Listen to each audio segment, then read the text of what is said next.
Graça e paz do Senhor Jesus. Hoje nós vamos dar início ao capítulo 1 do livro de Daniel. Eu tenho certeza que esse profeta vai nos ensinar muitas coisas. Apesar de serem apenas 12 capítulos, diferente de Ezequiel, que foram 48, né? Nós terminamos ontem o livro de Ezequiel, terminamos assim, de uma maneira fantástica, né? Quando Deus deu assim de volta para Ezequiel a visão de todas as terras já divididas para Israel, o retorno, né, daquelas terras em profecia, né? Porque naquele momento eles estavam vivendo um cativeiro e o Senhor já deu tudo delimitado, a porção de cada tribo, como que ficaria Israel. Até hoje isso ainda não aconteceu, vocês sabem, né? O povo de Israel só virou uma nação de novo em 1948, agora, né, que eles foram reconhecidos de novo como nação.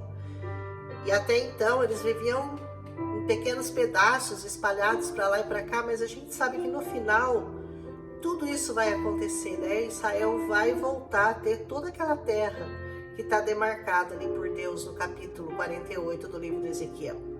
Mas a gente vai começar aqui Daniel então, e o livro de Daniel começou no 3º ano do reinado do Jeoaquim, o rei de Judá, quando Nabucodonosor, o rei da Babilônia, veio para Jerusalém e sitiou Jerusalém.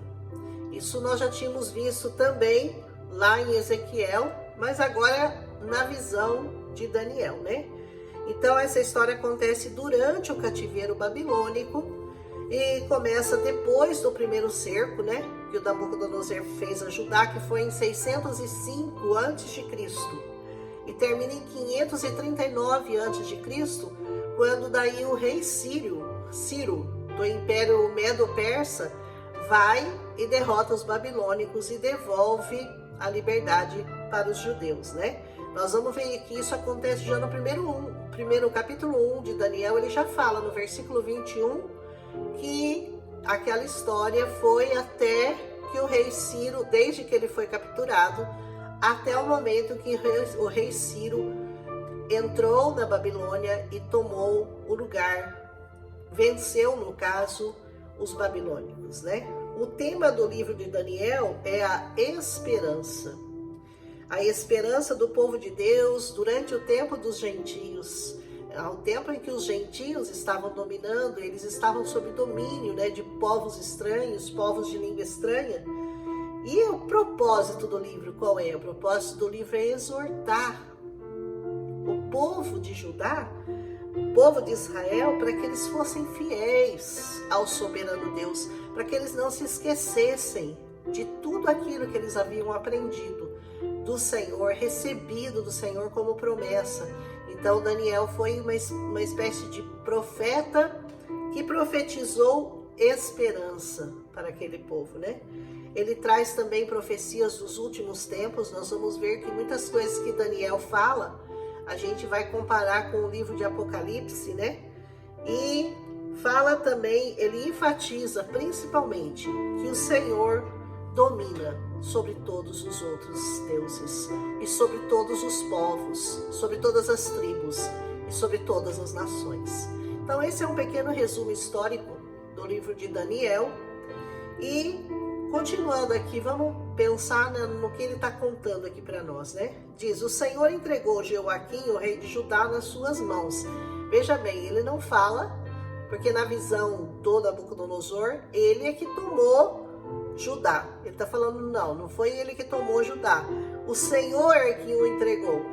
Então, essa visão é diferente, entendeu?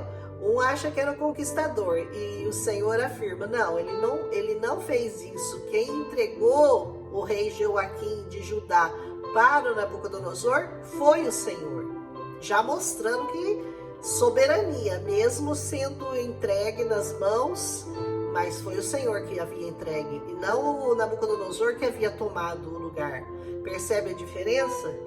Ele diz assim, e também alguns utensílios da casa de Deus, porque junto com as pessoas que ele levou de Judá, ele também levou utensílios da casa de Deus, para os deuses deles, né? Levou utensílios para o templo do seu Deus, na terra de Sinear, e os colocou na casa do tesouro do seu Deus. E esse Deus aqui com letra minúscula, né? Mostrando que esse Deus não era o Deus soberano, não era o Deus de toda a terra. Então o rei ordenou que Aspenaz, que no caso era o chefe dos oficiais lá da sua corte, trouxesse alguns israelitas do meio daquele povo, mas que tinham que ser de família real e da nobreza. Ele não queria pobres, ignorantes ou pessoas sem cultura, não. Ele queria o povo culto de Judá, para que fosse trazido para a Babilônia. Jovens sem defeitos, jovens de boa aparência, jovens cultos, jovens inteligentes, né? Você vê que o diabo, ele quer tomar para ele os que são mais cultos, né? Ele não está muito preocupado, porque o pobre é mais fácil de ser dominado. Pobre que eu digo de espírito, amém? Não estou falando de dinheiro aqui não, estou falando de cabeça fraca, amém? E ele diz assim, que dominassem vários campos do conhecimento, que fossem capacitados para servir no palácio do rei. Ele devia ensinar-lhes a língua e a literatura dos babilônios. Então esses 3 jovens foram trazidos para o rei da Babilônia, para que lá eles aprendessem a língua, a cultura, para que eles pudessem servir ao rei dentro da cultura deles, percebe? Eles seriam servos do rei. E aí o rei designou que eles recebessem uma porção diária de comida, de vinho, que era da mesa do rei, e que desse para eles, e que recebessem um treinamento durante 3 anos.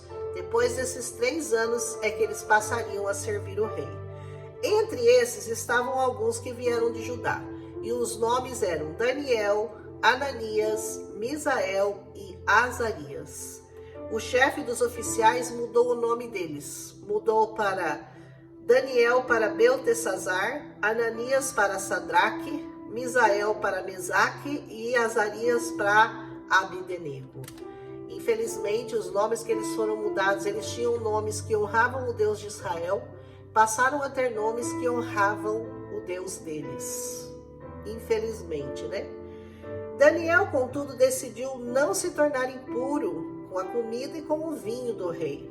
Pediu ao chefe dos oficiais permissão para se abster deles. Veja bem, o rei estava oferecendo para eles comida real, comida da realeza, vinho da realeza.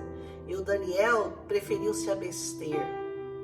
Você está vendo como tem gente, né, de caráter, né? Porque sabe de onde aquilo vinha.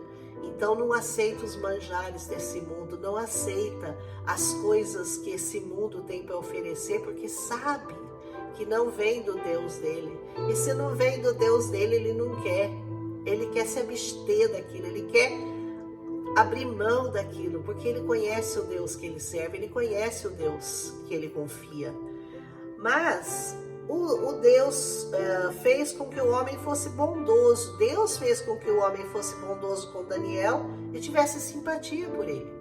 E ele disse assim, olha, eu tenho medo de fazer isso, de trocar a comida de vocês, porque de repente, né, se vocês não ficarem tão saudáveis quanto os outros jovens da mesma idade, né, o rei pode pedir a minha cabeça, por eu estar fazendo isso, por eu estar dando, não a comida que o rei me mandou dar, mas a comida que vocês pediram para comer. E o Daniel falou assim, pode fazer uma experiência conosco. Durante 10 dias, não nos dê nada para comer, além de vegetais e água para beber. E depois compare a nossa aparência com as dos jovens que comem a comida do rei e trate os seus servos de acordo com o que você concluir. O que você achar que aconteceu depois de 10 dias, se você vê que a nossa aparência não está pior ou não está... E o que aconteceu? Ele concordou com aquilo, fez a experiência por 10 dias. E depois dos 10 dias, o que ele notou? Que os jovens que comiam a comida de vegetais, os jovens, no caso, Sadraque, Mesaque, Abidenego e o próprio Daniel, eles tinham uma aparência melhor do que todos os outros daquele reino. Olha que coisa, né? Olha o Senhor honrando a fidelidade de Daniel. E ele disse: a esses 4 jovens Deus deu sabedoria e inteligência para conhecerem todos os aspectos da cultura e da ciência. E Daniel, além disso, ainda sabia interpretar visões e sonhos. Não é maravilhoso esse Daniel? E ao final do tempo estabelecido pelo rei, para que os jovens fossem trazidos à sua presença, o chefe dos oficiais os apresentou ao rei Nabucodonosor. O rei conversou com eles e não encontrou ninguém que se comparasse àqueles 3 homens no reino dele. E dessa maneira, eles passaram a servir ao rei. O rei fez perguntas a eles sobre todos os assuntos nos quais se exigia muita sabedoria e conhecimento. Descobriu que eles eram 10 vezes mais inteligentes e mais espertos do que todos os magos, do que todos os encantadores de todo o seu reino. E Daniel, então, como eu já disse no começo, permaneceu ali até o 1º ano do rei Ciro, que foi quando foi então conquistada a Babilônia pelo rei Ciro e eles foram libertos daquele cativeiro. Então, como nós estamos começando a ver aqui, já dá para ter uma ideia do caráter, da personalidade, da firmeza desse homem chamado Daniel. Ele não se submeteu, ele não aceitou ser tratado com comida que ele sabia que era oferecida a outros deuses. Ele preferiu não se misturar e o Senhor o honrou com sabedoria, com graça, com visões, com interpretações de sonhos, e ainda ele comendo só legumes, eles pareceram muito mais saudáveis do que todos os outros que estavam à volta deles, mais saudáveis e mais sábios, porque é isso que o Senhor faz com aqueles que o amam, com aqueles que guardam a sua palavra, com aqueles que não se rendem, que não se deixam dominar pelos manjares deste mundo. Ele foi fiel e o Senhor o honrou com sabedoria, com fortaleza. Isso aqui não quer dizer que a gente deva ser vegetariano, viu? Porque tem gente que usa isso aqui para dizer que Deus é vegetariano. Não tem nada disso. O Senhor, tanto que o Senhor é rei em mandar fazer churrasco, né? Deus gosta de churrasco. Vamos sacrificar cordeiro, sacrificar ovelha, para todo mundo comer à vontade. O povo se esbaldava na carne naquele tempo. Então não existe nada de mal nisso, né? Simplesmente era um momento, aquele momento exigia daqueles 4 uma renúncia, para abdicarem das coisas deste mundo, para abdicarem as coisas que estavam dedicadas a um Deus estranho e provassem que eles continuavam fiéis ao Senhor. Que o nosso coração possa se espelhar hoje em Daniel e que nós possamos ser essas pessoas, né?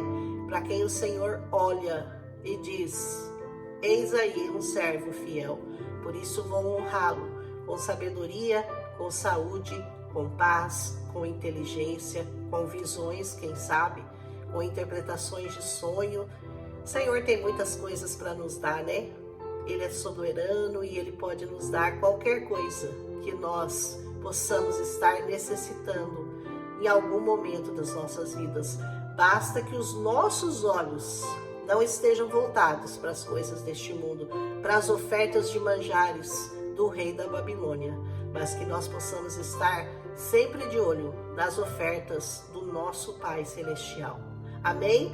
Amanhã a gente continua com Daniel capítulo 2. Vocês vão gostar do livro de Daniel, eu creio. Eu sei que eu vou gostar muito de falar com vocês aqui, discutir alguns pontos que a gente possa estar encontrando. E mais uma vez eu vou pedir, deixa seu like, não esquece de deixar o like, tá? Comentário também, se possível. Amém, gostei, tipo assim, né? Ou, você esqueceu de falar sobre isso. Qualquer coisa ajuda o nosso canal. Amém? Um abraço em Cristo Jesus e até amanhã.